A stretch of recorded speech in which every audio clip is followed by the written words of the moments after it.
விதைக்கிறதற்கு ஒரு மனுஷன் புறப்பட்டு போனான். கவனிங்க, ஒரே மனுஷன் தான் விதைச்சான். ஒரே மனுஷன் தான் விதைச்சான். ஒரே விதையை தான் விதைச்சான். ஒரு இடத்துல தக்காளி விதையும், ஒரு இடத்துல கத்திரிக்காய் விதையோ, ஒரு இடத்துல வேற ஒரு விதையோ விதைக்கல. எல்லா இடத்துலயும் ஒரே விதையை தான் விதைச்சான். ஒருத்தன் தான் விதைச்சான். ஒரே வேலையை தான் செஞ்சான். அவன் விதைக்கும் பொழுது ஒரே விதமாகத்தான் விதைத்தான். ஆனா ரிசல்ட் பாருங்க எப்படி வருது. ஒரு இடத்துல நொறுங்கி போனது, ஒரு இடத்துல பலன் இல்லாமல் போனது, ஒரு இடத்துல விதையே காணாமல் போனது, ஒரு இடத்துல மட்டும்தான் 30, 60, 100 மடங்கு பலன் தந்தது. ஒரே நபர் தான், ஒரே வகையான விதை தான், ஒரே வகையான வேலை தான், ஒரே விதமான விதைப்பு முறை தான். ஆனா இங்க என்ன தெரியுமா மாற்றம்? சூழல் தான் மாற்றம். சூழல் தான் மாற்றம். பலன் கொடுக்க வேண்டுமே ஆனால் பாறையில் விதைக்க கூடாது. பலன் கொடுக்க வேண்டுமே ஆனால் முட்செடியில் விதைக்க கூடாது. பலன் கொடுக்க வேண்டுமே ஆனால் நல்ல நிலத்தில் மாத்திரமே விதைக்க வேணும். நான் சொல்லட்டுமா, உன் குடும்பத்தில் ஒவ்வொரு நாளும் குடும்ப ஜெபம் நடக்க, குடும்ப ஜெபம் நடக்க, குடும்ப ஜெபம் நடக்க உன் வீடு நல்ல நிலமாய் மாறுகிறது. என் குழந்தைகளே, நன்மையான எந்த ஈவும் பூர்ணமான எந்த வரமும் பரத்தின் தேவனிடத்தில் இறங்கி சம்பூர்ணமா இறங்கி வருகிறது. அவர்கிட்ட எந்த வித்தியாசமே கிடையாது. இந்த குடும்பத்தை வாழ வைக்கணும், இந்த குடும்பத்தை பாதிக்கணும், கிடையவே கிடையாது. ஒரே நபர் விதைப்பது போல எல்லாருக்கும் ஒரே தேவனா இருக்கக்கூடிய தேவாதி தேவன் நீதி உள்ளவர்கள் மேலும் அநீதி உள்ளவர்கள் மேலும் மழையை வருஷிக்க பண்ணி, சூரியனை உதிக்க பண்ணி, ஆசீர்வாதங்களை சம்பூர்ணமாய் வழங்குகிறார். ஆனா அநேகருடைய வீடுகள் அந்த சூழல் வித்தியாசமா இருக்கு. சிலருடைய வீட்டு சூழல் பாறையை போன்றிருக்கிறது. சிலருடைய வீட்டு சூழல் முட்செடியை போன்றிருக்கிறது. சிலருடைய வீட்டு சூழல் வழியருகே இருப்பது போல் இருக்கிறது. சிலருடைய வீட்டு சூழல் எவ்வளவு சொன்னாலும் எப்பயாச்சும் தான் நாங்க ஜெபம் பண்ணுவோம். பாறை ஆண்டவர் எவ்வளவு பேசினாலும் ஹார்ட் எப்படிதான் இருக்கு, கீழ்ப்படியாத ஒரு இருதயம். சிலருடைய வீட்டில் இருக்கக்கூடிய நபர்களுடைய இருதயம் எவ்வளவு சொன்னாலும் வழியருகே மாதிரிதான். போயா 20 ஆடாம 60 ஆடுறது. சிலருடைய வீட்டு சூழல் முட்செடி போலதான் இருக்கிறது. எவ்வளவு தேவ வாசனங்கள் வந்தாலும் அதற்கேற்றால் போல் தன்னை அமைத்துக் கொள்ளாதபடிக்கு வசனத்தையே நொறுக்கி போடுகிற ஏற்றுக்கொள்ளாத அனுபவம். ஆனா சில குடும்பங்களுடைய சூழல் மட்டும்தான் நல்ல நிலம் போல. அந்த குட்டி சாமுவேல் சொன்னது போல, சொல்லுங்க கர்த்தாவே அடியேன் கேட்கிறேன், சொல்லுங்க கர்த்தாவே நாங்க கேட்கிறோம், சொல்லுங்க டாடி உங்க வார்த்தையின்படி வாழ நாங்க எங்களை ஒப்பு கொடுக்கிறோம்னு சொல்ற குடும்பம். அந்த குடும்பங்களில் தான், அந்த நல்ல சூழல் உள்ள குடும்பங்களில் தான் 30 மடங்கு பலன், 60 மடங்கு பலன், 100 மடங்கு பலன் என்று எல்லையற்ற பலன்கள் அந்த குடும்பத்தார் அந்த குடும்ப வாழ்வில் பெற்றுக் கொள்ளுகிறார்கள். உன் வாழ்வில் பிசாசு எத்தனை பெரிய பாதிப்புகளை கொண்டு வந்தாலும் தேவ பிள்ளையே தைரியமா நில்லு. மாற்றுவதற்கான சூழ்நிலை உன்னிடத்தில் உண்டு. ஒரே ஒரு வசனம் வாசிச்சு நம்ம முடிச்சிட போறோம். யோபுவின் புஸ்தகம் 14ஆம் அதிகாரம் 8ஆம் வசனம் 9ஆம் வசனம். அதின் வேர் தரையிலே பழையதாகி அதன் அடிக்கட்டை மண்ணிலே செத்தாலும் தண்ணீரின் வாசனையினால் அது துளிர்த்து இளம் மரம் போல கிளைவிடும். ஒரு மரம் செத்தே போனாலும், ஒரு மரம் அது ஜீவனற்றே போனாலும், ஒரு மரம் உயிரே இல்லாமல் மக்கி போனாலும் அதன் மேல் தண்ணீரின் வாசனை பட ஆரம்பித்தாள். அதன் மேல் தண்ணீரின் மனம் பட ஆரம்பித்தாள். அதன் மேல் நீரோட்டம் பாய ஆரம்பித்தாள். செத்து போன மரம் கூட மீண்டும் துளிர்த்து மீண்டும் இளமரம் போல கிளை விட்டு அது பசுமையாய் வளர துடிக்குமாம். மரமே ஆனாலும் இந்த நிலைதான், மனிதனே ஆனாலும் இந்த நிலைதான். மரம் போல் என் வாழ்க்கை பட்டுவிட்டதே என்று பரிதாபம் கொள்ளுகிறேன். மகனே மகளே, பரிதவிக்காதே. இன்னைக்கு பரிசுத்த ஆவியானவராம் ஜீவ தண்ணீருக்கு வாழ்க்கையை மொத்தமா சரண்டர் பண்ணு.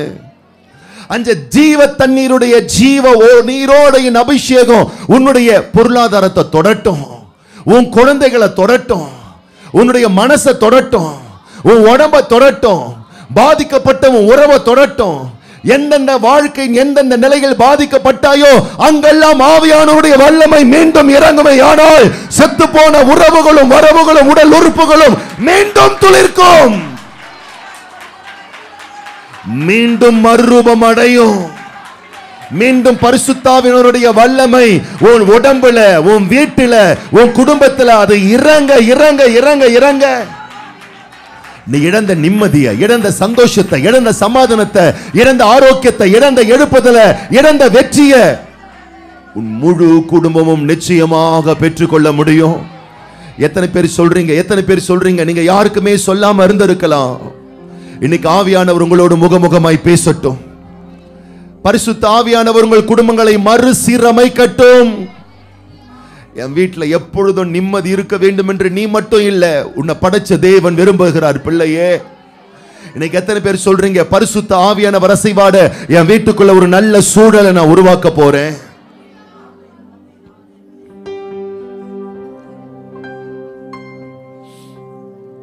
அண்ணா நகர்ல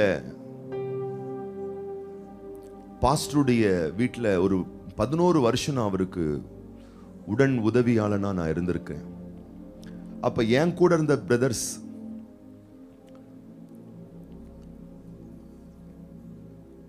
மட்டன் சூப்பு குடிக்கிறதுக்காக ஒரு 3 பேர் நாங்க இருக்கோம்.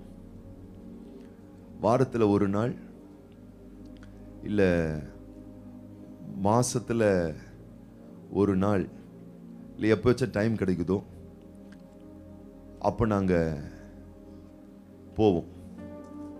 எங்கே தெரியுமா? Anna Nagar K4 police station ஒன்று இருக்குது. அந்த போலீஸ் ஸ்டேஷன்லேருந்து அப்படியே நீங்கள் அப்படியே நேராக போனீங்கன்னா ரோட்டு கடையில் தள்ளு வண்டி வச்சுருப்போம். சூப்பு, மட்டன் மட்டன் மட்டன் ஆட்டுக்கால் சூப்பு, ஆட்டுக்கால் பாயா. 3 பேர் 4 பேர் போவோம் பாருங்களேன். அப்படி காரமா ருசியா இருக்கும். அப்படி என் கூட வர்ற பிரதர் மூக்கெல்லாம் ஊத்தும்,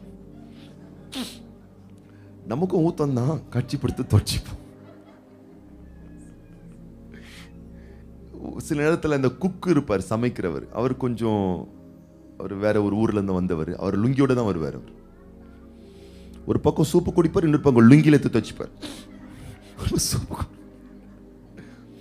நாங்க தான் அப்படி பண்றோம்னு பார்த்தா பக்கத்துல பார்த்தா அங்கேயே மூத்தா போயின்னு இருப்பானுங்க. எல்லாம் அந்த அந்த சாப்பிட்ற இடத்தை சுத்தி நடக்காத அசுத்தமே கிடையாது, எல்லாமே அங்க நடக்கும். சாப்பிட்ற இடத்தை சுத்தி அப்படி நடக்கும். துப்புறோம், துப்புவான், அங்கேயே துப்புவான், அங்கேயே சிந்துவான். அதுக்கு பக்கத்துல ஒரு பரோட்டா கடை இருக்கும். அவரும் சிந்தி தான் அப்படியே லுங்கிலே தொடச்சு பரோட்டா எடுத்து வைப்பார். யாருமே அங்க நீங்க பாத்தீங்கன்னா சிந்திரத்துக்கும் தயங்குறது இல்ல, மூத்தா போறதுக்கும் தயங்குறது இல்ல. அப்படியே தண்ணி குடிச்சு கொப்பிச்சு அப்படியே துப்பணும். துப்புறதுக்கும் இவனை தயங்குறது இல்லை. ஏன்? ஏன்னா அந்த சூழல் அது மாதிரி. அந்த பக்கம் ஒரு பக்கமா மாடு. இப்பெல்லாம் கொஞ்சம் பரவாயில்ல, இப்போ கொஞ்சம் பரவாயில்ல. நான் சொல்றது ஒரு 13 வருஷத்துக்கு 15 வருஷத்துக்கு முன்னாடி உள்ள கதையை நான் சொல்றேன். இப்ப இல்ல. ஒரு பக்கம் மாடு மேய்ஞ்சிக்கிட்டு இருக்கும், ஒரு பக்கம் சாணியா இருக்கும், ஒரு பக்கம் அசுத்தம் பண்ணிட்டு இருப்பான், ஒரு பக்கம் துப்பின்னு இருப்பான், ஒரு பக்கம் சிந்தின்னு இருப்பான். ஈஸியா வரும், சிந்தறதுக்கு ஈஸியா வரும், எல்லாத்துக்கும் ஈஸியா வரும். ஏன்? அந்த சூழல் சொல்லுங்களேன் அது மாறி. இப்ப சில நேரத்தில் நான் கொண்டு கேட்டீங்கன்னா, பாஸ்டர் ஃபாரின்ல இருந்து பெரிய பெரிய பெரிய ப்ரீச்சர்ஸ்லாம் வருவாங்க பாருங்களேன். அப்போ எங்களையும் டீமா என்ன பண்ணுவாங்கன்னு கேட்டீங்கன்னா, 5 ஸ்டார் 7 ஸ்டார் ஹோட்டல் கூட்டு போவாங்க.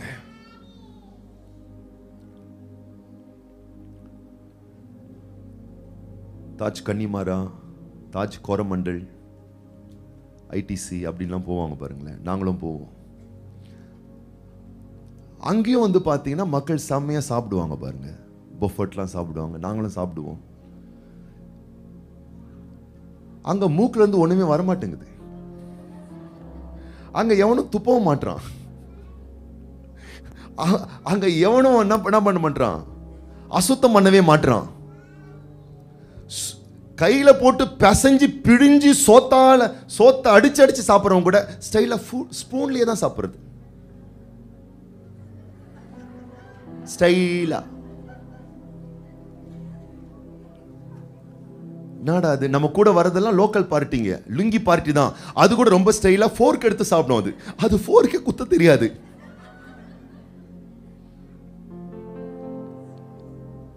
ஆள் மாறல, சூழல் ஆழ மாத்துது. அதே ஆளுதான் கையேந்தி பவன்ல ஆள் பண்றதுக்கும் 7 ஸ்டார் ஹோட்டல்ல ஆள் பண்றதுக்கும் எவ்வளவு பெரிய வித்தியாசம். நீங்கள் சூழலை மாற்றாமல் உங்கள் வாழ்வில் எதையுமே நீங்கள் மாற்றவே முடியாது. உங்க பிள்ளைங்க லைஃப்ல ஒரு மாற்றத்தை விரும்புறீங்களா? உங்கள் கணவன் வாழ்வில் ஒரு மாற்றத்தை விரும்புறீங்களா? உங்க மனைவி லைஃப்ல ஒரு மாற்றத்தை விரும்புறீங்களா? பக்கத்துல பார்த்து கேளுங்க, உங்க அப்பா லைஃப்ல ஒரு மாற்றம் வேணுமா? பக்கத்துல உங்க மனைவி லைஃப்ல ஒரு மாற்றம் வேணுமா? அவர் மாறணும் ஐயா, அவர் மாறணும் ஐயா, அவர் மாறணும் ஐயா. பக்கத்துல கீழ் மாறணுமா? சூழலை மாத்து. உன் வீட்டு சூழலை முதல்ல ஸ்பிரிச்சுவலா மாத்து. உன் வீட்டு சூழலை தேவ பக்தியா மாத்து. உன் வீட்டில இருந்து சினிமாவை துரத்து. உன் வீட்டில இருந்து சாப பாவ காரியங்களை துரத்து. உன் வீட்டில் இருக்கக்கூடிய அந்நிய பேச்சுக்களை துரத்து. உன் வீட்டில் இருக்கக்கூடிய அசுத்தங்களை துரத்து. வீட்டு சூழ்நிலையா மாத்து. நிம்மதி வருதா, ஆட்களுக்குள்ள மறுரூபம் வருதா என்றது தயவு செய்து பாரு.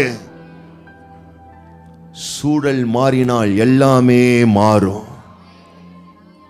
மரம் செத்து போச்சுதான். இப்ப அந்த செத்து போன மரத்துக்குள்ள ஒரு நல்ல சூழலை உருவாக்குறாங்க. நீர் பாய்ச்சுறாங்க, நீர் வாசனை ஏற்படுத்துறாங்க.